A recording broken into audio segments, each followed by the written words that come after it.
من ذا الذي يقرض الله قرضا حسنا فيضاعفه له اضعافا كثيرا،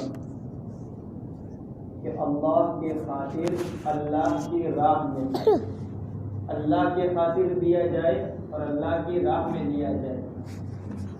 ہر وہ پیسہ جو بغیر اللہ کو خاطر میں لائے دیا جائے، اسی کو قرآن نے دوسرے الفاظ میں کہا فَمَنْ أُهِلَّ لِغَيْرِ اللَّهِ، کہ کوئی بھی کام چاہے بغیر قصد کے کیا جائے یا برے قصد کے ساتھ کیا جائے، اللہ کو خاطر میں لانا، جس کو ہم اپنے الفاظ میں کہتے ہیں استحضار میں لانا، عمل کی ابتدا میں، عمل کے دوران اور عمل کی انتہا پر نیت کا پایا جانا ضروری ہے، قصد کا پایا جانا ضروری ہے۔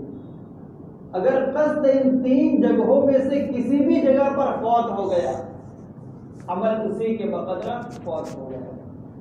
اگر ابتدا میں نہیں پایا گیا تو سمجھو کہ عمل ہی نہیں پایا گیا، کیونکہ وجود بنیاد کے بغیر عمارتیں کھڑی کرنا ممکن ہی نہیں ہے۔ تو اللہ کے خاطر دیا جائے، اللہ کو خاطر میں لایا جائے کہ جو بھی پیسہ میں خرچ کر رہا ہوں، چاہے صدقات کی شکل میں، چاہے منت کی شکل میں، چاہے نوافل کی شکل میں، تطوعات کی شکل میں، قرضے کی شکل میں، اللہ کو خاطر میں لایا جائے، اللہ کو خاطر میں لا کر دیا جائے اور اللہ کی راہ میں دیا جائے۔ اللہ کی راہ میں ہر وہ پیسہ ہے جو محض اللہ کی رضا کے لیے خرچ کیا جائے۔ دو آدمی آپس میں تعامل کر رہے ہیں، معاملہ کر رہے ہیں، مثال کے طور پر میں سودا خرید رہا ہوں کسی کے پاس سے، سودا اس نیت سے خرید رہا ہوں کہ مدد ہو جائے گی کسی مسلمان بھائی کی، اس نیت سے میں سودا اس کے پاس سے خرید رہا ہوں، تو اس کے اندر بظاہر پیسہ میری جیب سے نکلا، سامان اس کی دکان سے نکلا، میرے قبضے میں سامان آیا، اس کے قبضے میں پیسہ چلا گیا، مگر یہ اللہ کی راہ میں خرچ کرنا ہوا، کیونکہ مقصد اللہ کی رضا ہے۔ تو ہر وہ چیز اللہ کی ہے جس چیز کے پیچھے مقصد اللہ کی رضا ہو، تو وہ اللہ کی بن جاتی ہے۔ تو ہر وہ پیسہ اور ہر وہ چیز جس کو دیا جائے یا خرچ کیا جائے یا قرضہ لیا جائے اللہ کو خاطر میں لا کر اللہ کی راہ میں، تو اس کا دستور قرآن نے بیان کیا فَيُضَاعِفَهُ لَهُ أَضْعَافًا كَثِيرًا، کہ اللہ اس کو بہت زیادہ چند کے ساتھ دوگنا کرے گا۔ کتنے چند کے ساتھ؟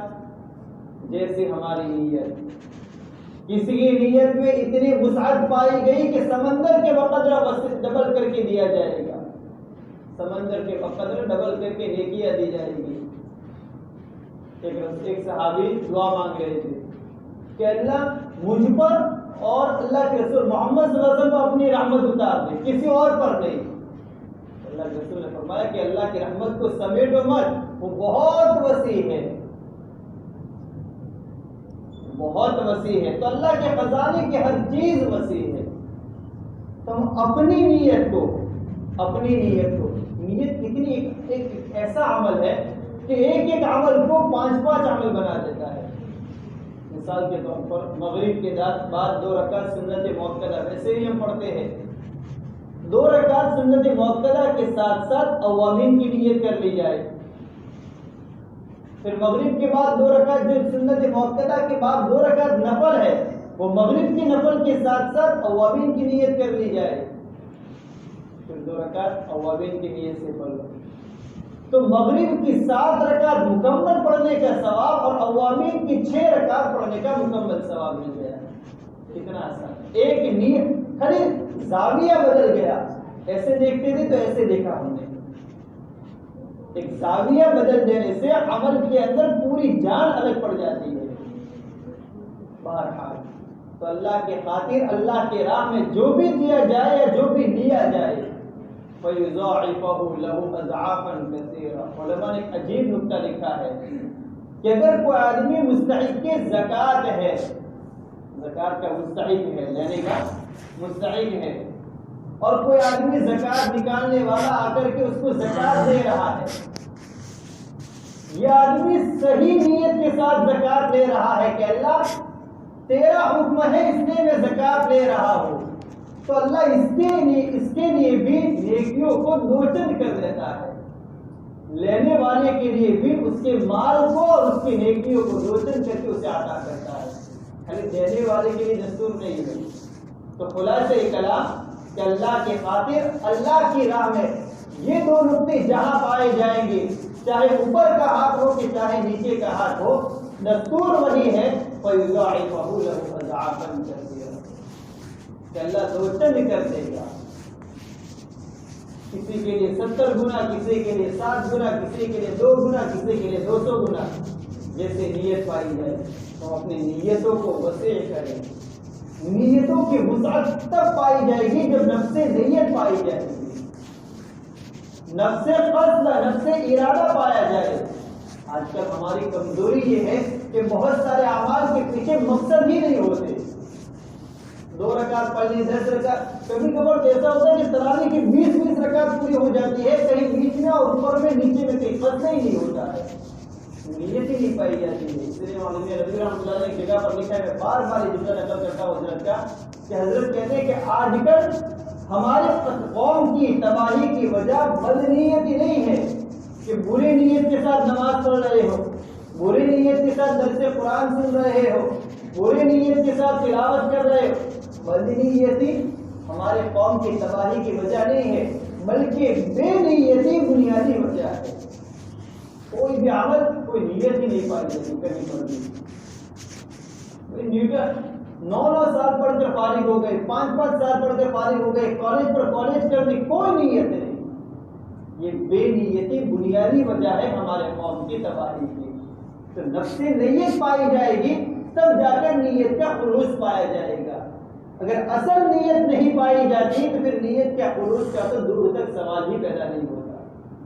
بہرحال 2 چیزیں ہیں، ایک نفس قصد پایا جائے اور وہ قصد حسین ہو، اس کا استحضار رکھنا ہے، تب جا کر عمل کے اندر جان آئے گی۔ اسی لیے کہتے ہیں کہ نور علی نور، کہ نور پر نور تب ہوگا جب نیت کے اوپر حسین قصد پایا جائے۔ آدمی نیت کرے اور اچھی نیت کرے، دونوں چیزیں ضروری ہیں۔ بے نیتی کے ساتھ کوئی بھی عمل چاہے کتنا ہی حسین کیوں نہ ہو، وہ ہلکا پھلکا ہوتا ہے۔ ہر چیز کا ایک وزن ہوتا ہے، ایک ذرہ ہوتا ہے جو اتنی بڑی جسامت والے انوبم کو انوبم بناتا ہے، وہ اندر ذرہ ہوتا ہے۔ تو ایک نیت ہوتی ہے، دل کی چھپی ہوئی ایک راز، ایک لطیف چیز ہے جو بڑے سے بڑے عمل کو بھاری کر دیتا ہے، چھوٹے سے چھوٹے عمل کو بھاری کر دیتا ہے۔ اور اگر یہ نیت کا ذرہ نہیں پایا گیا تو پورا عمل رائے گا ہے، چاہے پھر وہ 20 رکعت کی جگہ پر 200 رکعت بھی تراویح کیوں نہ ہو، کیونکہ بے نیت ہی پائی گئی۔ بہرحال فَيُضَاعِفَهُ لَهُ أَضْعَافًا كَثِيرًا کہ جب عمل کے اندر نیت پائی جاتی ہے تو اس لطیف چیز کی وجہ سے نظر نہ آنے والا عمل اتنا بھاری ہو جاتا ہے کہ فرشتے 2 چند مل کر کے اس کے ثواب کو نامہ اعمال کے اندر رکھیں گے۔ یہ دستور اللہ نے بیان فرما دیا۔ پھر آگے اللہ فرماتا ہے وَاللَّهُ يَقْبِضُ وَيَبْسُطُ کہ اللہ کبھی تمہارے مارکیٹوں میں مندی لاتا ہے، وَيَبْسُطُ کبھی تیزی لاتا ہے۔ إِنَّ رَبَّكَ يَبْسُطُ الرِّزْقَ لِمَن يَشَاءُ وَيَقْدِرُ کہ تیرا رب جس کے لیے چاہتا ہے تیزی پیدا کرتا ہے اور جس کے لیے چاہتا ہے تنگی کر دیتا ہے۔ إِنَّهُ كَانَ بِعِبَادِهِ خَبِيرًا بَصِيرًا بندوں کے احوال خوب جانتا ہے، کہاں تیزی لانی ہے، کہاں مندی لانی ہے۔ اللہ کے رسول صلی اللہ علیہ وسلم کے زمانے میں حضرت انس راوی ہے رضی اللہ تعالیٰ عنہ، تو اللہ کے رسول کے زمانے میں ایک مرتبہ غلوں کے دام بہت بڑھ گئے، یعنی اطراف کے اندر شام سے آنے والا غلہ بھی مہنگا ہے، یمن سے آنے والا غلہ بھی مہنگا ہے، فلا فلا سب جگہ پر مہنگا ہو گیا۔ مگر مدینے کے اندر جو غلہ بک رہا تھا، جو پہلے سے آیا ہوا تھا، جو اسٹاک تھا یا کسی کے پاس پڑا ہوا تھا، یا مدینے کے اندر نفس مدینے کی کچھ نہ کچھ کھجور وغیرہ جو پیداوار ہو رہی تھی، تو اللہ کے رسول نے باقاعدہ حکم نامہ جاری کر دیا کہ غلے کو اسی دام پر بیچنا ہے جس دام پر پہلے بیچا جا رہا تھا، اسی دام پر۔ تو حضرت انس کہتے ہیں کہ میں اللہ کے رسول کے پاس گیا اور اللہ کے رسول سے فرمایا کہ لو سعرت یعنی گلوں کے دام کچھ بڑھا دیے جاتے اللہ کے رسول تو فائدہ ہو جاتا، اطراف میں سب جگہ بڑے ہوئے ہیں، تو ہمارے مدینے میں بھی پڑھنے چاہیے باب. تو اللہ کے رسول نے اس وقت فرمایا کہ ان اللہ هو الخالق والرازق والقابض والمسعر والباسط، کہ اللہ ان تمام اوصاف کے ساتھ، کہ پیدا کرنے والا، روزی دینے والا، پھیلانے والا، تنگی کرنے والا، باہوں کو بڑھانے والا اور نرمی کرنے والا، یہ سب کچھ اللہ ہے. میں نہیں چاہتا کہ غلوں کے دام بڑھا کر کے کسی ایسے مظلمے کا شکار ہو جاؤں کہ کل قیامت کے دن مجھے جواب دینا پڑے. یہ سمجھنے والی بات ہے. یہ اللہ کے رسول کی بمظلمۃ فی مال ولا دم، یہ حدیث کے الفاظ ہیں کہ کسی ایسے مظلمے کا، کسی ایسی جسارت کا میں شکار ہو جاؤ. کمپٹیشن کے اندر چیزوں کا بھاؤ بڑھانا، رمضان آیا تو فروٹ کے بھاؤ آسمانوں پر چلے گئے، فلانے کا بھاؤ آسمانوں پر چل، جیسی تیزی جیسے سیزن. اب تو پتہ نہیں کن چیزوں کا کاروبار، کبھی عجیب چیزوں کا کاروبار ہو جاتا ہے. تو جیسا ماحول ہو، ماحول کے حساب سے چیزوں کا ہمیشہ بھاؤ. پانی کتنی قیمتی چیز ہے، اگر اللہ ہمارے ساتھ ایسا کر دیتا کہ پانی کا بھاؤ بھی بڑھا دیتا، کہ پانی اتنا آسانی کے ساتھ میسر نہ کرتا، تو ہم کیا کر سکتے تھے؟ قل ارأيتم ان اصبح ماؤكم غورا فمن يأتيكم بماء معين. اللہ کہتا ہے کہ اگر تمہارا پانی زمینوں کی تہ میں چلا، میں زمینوں کی تہ میں بھیج دوں، کہ تم کنواں پر کنویں کھودتے رہو، بورویل پر بورویل کرتے رہو، تمہارا پانی نہ نکلے، تو کہاں سے لاؤ گے میٹھا پانی پینے کے لیے؟ فمن يأتيكم بماء معين. ہم موقعوں کے حساب سے جو چیزوں کے بھاؤ بڑھا لیتے ہیں، یہ سراسر ظلم ہے. یہ حدیث کہتی، میں نہیں کہتا. موقعوں کے حساب سے جس چیز کی ڈیمانڈ جتنی بڑھتی ہے، ان چیزوں کا بھاؤ اتنا بڑھا لینا. کوئی کہے کہ میرے ہاتھ میں پورا مارکیٹ تھوڑی ہے، میں اپنی دکان کا مالک، میں اپنے وہاں تو کنٹرول کر سکتا ہوں نا. پورا مارکیٹ کو جہاں جانا ہو وہاں جائے. آگے سے بھاؤ نہیں بڑھتے. یہاں ڈیمانڈ بڑھ گئی تھوڑی بہت، تو ڈیمانڈ کی وجہ سے بھاؤ اتنا آسمانوں پر. جب سورت میں سیلاب آیا، سورت میں جب سیلاب آیا تو مفتی عبداللہ صاحب مظاہری رحمۃ اللہ علیہ، اللہ انہیں جزائے خیر عطا فرمائے، بڑے بڑے کام کیے تھے حضرت نے اس موقع پر. تو حضرت نے اس موقع پر ایک آڈیو، مطلب کہ ایک صوتی پیغام، ایک بیان کی شکل میں لوگوں کو دیا تھا. اور حضرت نے روتی ہوئی آنکھوں کے ساتھ کہا تھا کہ میں نے اپنی آنکھوں سے دیکھا ہے کہ پانی کا ایک چھوٹی سی بوتل پینے کی 3000 روپے میں غریب گھرانے نے خریدی تھی. 3000 روپے میں پانی کی بوتل. ذرا ہم دیکھیں تو صحیح، جب دودھ کی کھپت پڑ جاتی ہے، دودھ کے بھاؤ 100 120. حالانکہ بھینس کبھی نہیں کہتی کہ میرے اندر سے نکلا ہوا دودھ تو پیسوں سے لو گے، مگر وہی دودھ جب مارکیٹ میں آتا ہے، غریبوں کی کمر کو، غریبوں کا خون چوس لیتا ہے. تو ڈیمانڈ دیکھ کر بھاؤں کو بڑھانا یہ تعلیمات نبویہ کے خلاف ہے. بظلمۃ فی مال ولا دم. کہاں کہ ایسے بھاؤ نہیں بڑھائے جاتے. اللہ قابض ہے، اللہ باسط ہے.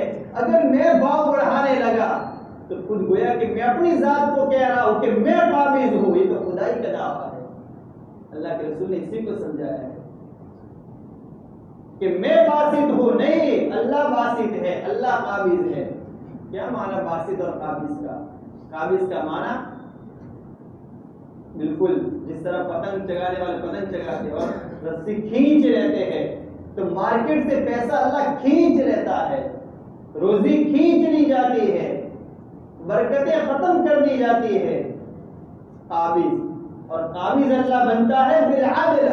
انصاف کا تقاضا ہوتا ہے. ہمارے اعمال ایسے بن جاتے ہیں کہ اللہ تعالیٰ عدل پر اتر آتا ہے تو اللہ تعالیٰ مارکیٹ سے ساری برکتیں ختم کر دیتا ہے. یہ عدل کا نتیجہ ہوتا ہے. یہ اللہ کسی پر ظلم نہیں کرتا.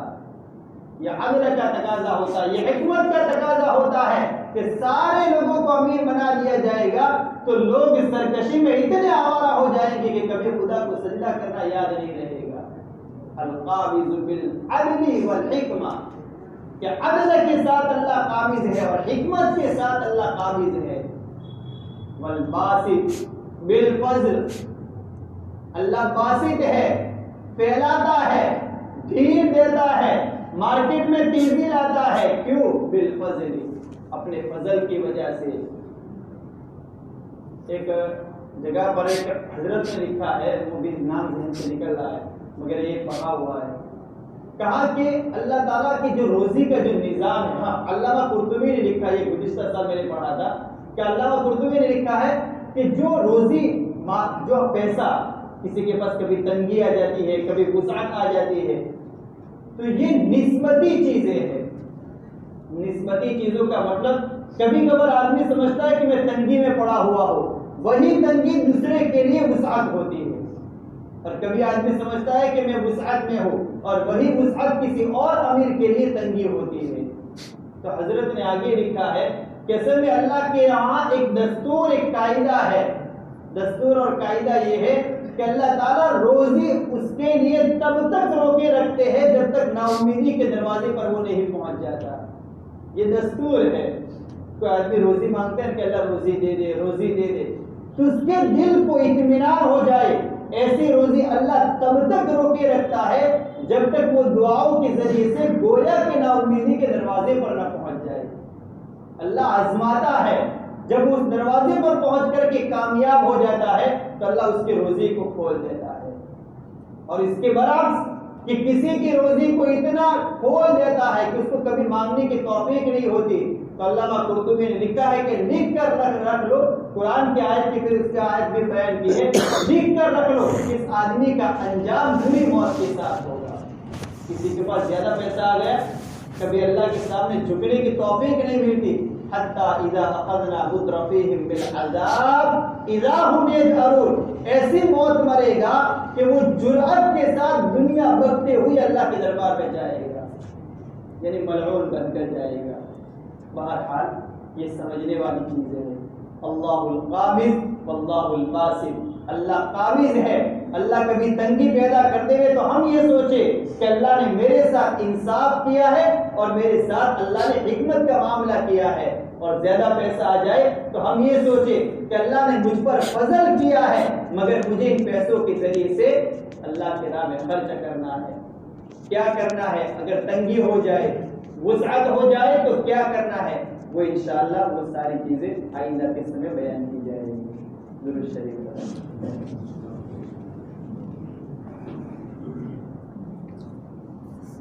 بسم اللہ الرحمن الرحیم۔ اللهم لك الحمد كله ولك الشكر كله وإليك يرجع الأمر كله علانيته وسره بيدك الخير كله إنك على كل شيء قدير۔ اللهم صل على سيدنا ومولانا محمد وعلى آل سيدنا ومولانا محمد وبارك وسلم۔ اللهم إنا نسألك من خير ما سألك منه نبيك وحبيبك سيدنا محمد صلى الله عليه وسلم، ونعوذ بك من شر ما استعاذك منه نبيك وحبيبك سيدنا محمد صلى الله عليه وسلم، وأنت المستعان وعليك البلاغ، لا حول ولا قوة إلا بالله العلي العظيم۔ جزا الله عنا محمدا صلى الله عليه وسلم بما هو أهله، سبحان ربك رب العزة عما يصفون، وسلام على المرسلين، والحمد لله رب العالمين۔